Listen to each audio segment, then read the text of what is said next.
ایک بستی میں ایک درزی رہتا تھا۔ نام تھا سالم، نیک دل اور ایماندار۔ دکان چھوٹی، دل بہت بڑا تھا اس کا۔ کپڑے سیتا مگر دل سے نیکی کرتا۔ جو غریب آتا پیسے نہ لیتا۔ لوگ دعائیں دیتے وہ خاموش رہتا۔ کہتا میرے لیے دعائیں کافی ہیں۔ روز دکان کھولتا، بسم اللہ پڑھتا۔ کام سے پہلے وضو کرتا، قرآن پڑھتا۔ کسٹمر آتے مسکرا کر سلام لیتا۔ سب سے اخلاق سے بات کرتا تھا۔ جو بھی غم سناتا دلاسا دیتا۔ مشورہ دینا، ہمدردی کرنا عادت تھی۔ بستی کا ہر فرد اسے چاہتا۔ ایک دن ایک یتیم بچہ آیا۔ کپڑا پرانا تھا، جسم کانپ رہا۔ سالم نے چپکے سے نیا لباس نکالا۔ کہا یہ لو، سردی میں کام آئے۔ بچہ حیرت زدہ، آنکھوں میں خوشی۔ بولا اللہ آپ کو جزا دے۔ سالم نے کہا یہی میری جزا۔ پھر ایک دن قحط نے بستی گھیرا۔ بارش رکی، زمین بنجر ہو گئی۔ لوگ بھوکے، روزگار سب ختم ہوا۔ سالم نے دکان کی کمائی نکالی۔ آٹا چاول سب تقسیم کرنے لگا۔ روز شام کو دروازے پر قطار ہوتی۔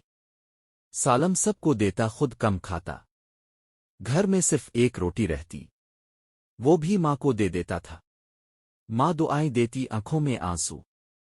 سالم ہنستا، اللہ میرے ساتھ ہے۔ رات کو تہجد میں روتا رہتا۔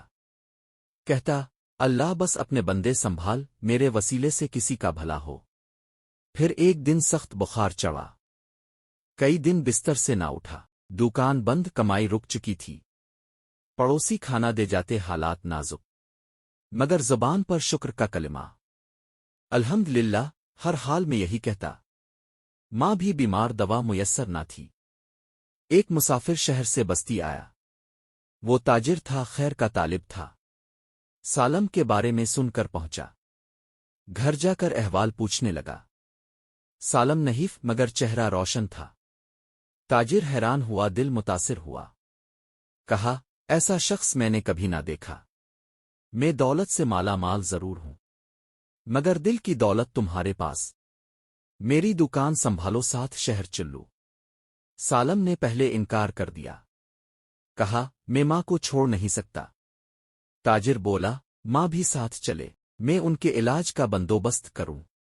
سالم نے استخارہ کیا، دل مطمئن۔ پھر سب کو سلام کر کے روانہ ہوا۔ شہر پہنچ کر نئی زندگی ملی۔ تاجر نے سب ذمہ داری سونپ دی۔ سالم نے محنت سے سب کچھ سنبھالا۔ گاہک بڑھنے لگے، رزق میں برکت ہوئی۔ اب وہ خود دوسروں کا سہارا بن گیا۔ ماں کی دوا رہائش سب بہتر ہوئی۔ ہر مہینے بستی کو کچھ بھیجتا رہا۔ بچوں کی تعلیم، بوڑھوں کا وظیفہ جاری۔ سالم نے فلاحی ادارہ بھی بنا ڈالا۔ غریب بچوں کو قرآن حساب سکھانے لگا۔ بستی والے دعا دیتے، آنکھوں میں فخر۔ سب کہتے یہی ہے نیکی کا صلہ۔ پھر سالم نے مدرسہ بھی قائم کیا، جہاں علم اور ادب دونوں سکھائے جاتے۔ علم کے ساتھ ساتھ تربیت پر زور۔ ہر جمعہ کو خود درس دیا کرتا۔ نوجوان آتے، دل سے سنتے باتیں۔ وہ کہتا نیکی کبھی ضائع نہیں جاتی، اللہ ہر قدم کا حساب رکھتا ہے۔ سالم کی زندگی ایک چراغ بن گئی، دوسروں کو روشنی، خود جلتا رہا۔ آخر ایک دن وہ خاموش ہوا، دنیا سے گیا مگر یادوں میں رہا۔ مدرسے میں آج بھی تصویر لگی ہے، نیچے لکھا ہے نیکی کا صلہ یقینی ہے۔